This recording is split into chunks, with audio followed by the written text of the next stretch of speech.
Hi hello എല്ലാവർക്കും big boss റിവ്യൂയിലേക്ക് സ്വാഗതം. ഇന്ന് ബിഗ് ബോസ് ലൈവ് കണ്ടവർക്കറിയാം, എല്ലാവരുടെയും ബാക്ക്ഗ്രൗണ്ടിൽ പോയിക്കൊണ്ടിരിക്കുന്ന പാട്ട് എന്ന് പറയുന്നത് ജിങ്കിര ജിങ്ക ജിങ്കാര ജിങ്കിര ജിങ്ക ജിങ്കാര ഇതുമായിരിക്കും. പിന്നെ ലൈവ് കണ്ടിട്ടുണ്ടെങ്കിൽ ഒരു സീരിയൽ കാണുന്ന പ്രതീതിയാണ്. സാന്ദ്ര കരഞ്ഞു മിഴുകിക്കൊണ്ടിരിക്കുകയാണ്. എനിക്ക് തോന്നുന്നു അനുമോളുടെ ബാധ കയറിയെന്നാണ് എനിക്ക് പലപ്പോഴായിട്ട് തോന്നുന്നത്. എന്തെങ്കിലും ഒരു കാര്യം സംഭവിക്കും, കരയും, റിപ്പീറ്റ്. എന്തെങ്കിലും ഒരു കാര്യം സംഭവിക്കും, കരയും, റിപ്പീറ്റ്. അതിനൊന്നും ഒരു സൊല്യൂഷനും ഇല്ല. ആരും എന്നോട് മിണ്ടുകയും വേണ്ട. നമുക്ക് വിശദമായ വീഡിയോയിലേക്ക് പോവാം. ഇന്നത്തെ എപ്പിസോഡ് തുടങ്ങിയപ്പോൾ സാന്ദ്രയ്ക്ക് ആദ്യം വയ്യ എന്ന് തോന്നിയെങ്കിലും ശരിക്കും പറഞ്ഞിട്ടുണ്ടെങ്കിൽ ആ കാര്യത്തിൽ സാന്ദ്രൻ്റെ ഭാഗത്താണ് ന്യായം. ശബരി ആയിക്കോട്ടെ, അറോറ ആയിക്കോട്ടെ, പാതിരാത്രി അവിടെ സംസാരിച്ചുകൊണ്ടിരിക്കുകയാണ്. ഇവർക്കാണെങ്കിൽ സമയം പോലും അറിയത്തില്ല, ഇവരെപ്പോഴാണ് കിടന്നുറങ്ങുന്നത് എന്ന്, നേരത്തെയാണോ അലാറം അടിക്കുന്നതും എന്ന് ഇവർക്കറിയത്തില്ല. സോ അങ്ങനെ ഒരു സിറ്റുവേഷനിൽ സാന്ദ്രൻ്റെ ഭാഗത്ത് ന്യായമുണ്ട് എന്ന് എനിക്ക് തോന്നി. പാതിരാത്രി ആയപ്പോഴും ഇവർ കിടന്നുറങ്ങാതെ ഇവരെ ശല്യപ്പെടുത്തിയത് ശരിയായില്ല.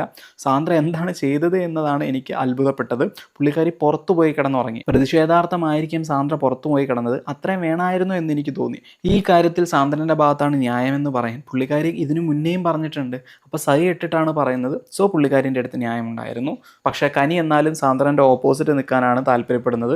ഇവർക്കൊന്ന് പറഞ്ഞാൽ പോരെ, ഇതിന് മാത്രം ഓവറാക്കേണ്ട കാര്യമൊക്കെ ഉണ്ടോ? പിന്നെ രാത്രിയും കണ്ടന്റ് കൊടുക്കണ്ടേ എന്നൊക്കെയാണ് നമ്മുടെ കനി പറയുന്നത്. പിന്നെ കനി ഇൻവോൾവ് ആയ അടുത്ത ഇഷ്യൂ ആണ് കപ്പിൻ്റെ ഇഷ്യൂ. ഇതുവരെയായിട്ട് തീർന്നിട്ടില്ല. ഇന്നും അതൊരു പ്രധാന ചർച്ചയായി മാറി. ശരിക്കും പറഞ്ഞിട്ടുണ്ടെങ്കിൽ ഞാൻ ആ വീഡിയോ ഒന്നോടെ എടുത്ത് നോക്കുന്നുണ്ട്. സാന്ദ്രൻ്റെ ബാക്കിൽ നിന്നാണ് ആ ഷോർട്ട് എപ്പിസോഡിലുള്ളത്. അതുകൊണ്ട് ആരെയാണ് ഐ കോണ്ടാക്ട് എന്നുള്ളത് കാണുന്നില്ല.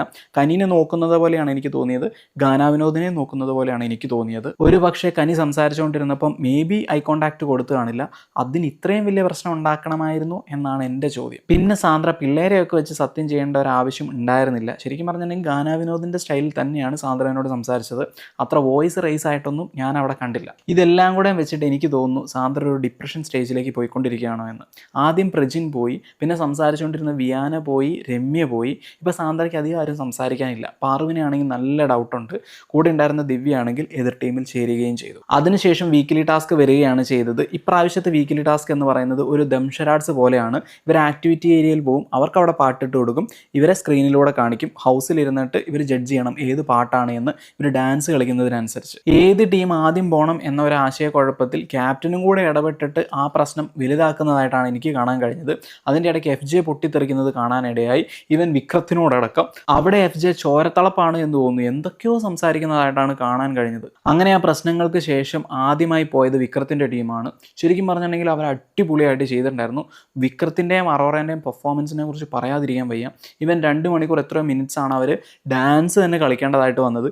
ഈ ജിങ്കിര ജിങ്ക ജിങ്കാജ ആ പാട്ട് ഏകദേശം 1 മണിക്കൂർ കളിച്ചു. അതുപോലെ തന്നെ വേറൊരു പാട്ടുണ്ട്, സൂര്യൻ്റെ മൂവീൻ്റെ അകത്താന്ന് തോന്നുന്നു, അതും 1 മണിക്കൂർ അവർ ഡാൻസ് കളിക്കുന്നുണ്ടായിരുന്നു. വിക്രമാണ് വിട്ടുകൊടുക്കാതെ അവിടെ ഡാൻസ് കളിച്ചുകൊണ്ടിരുന്നത്.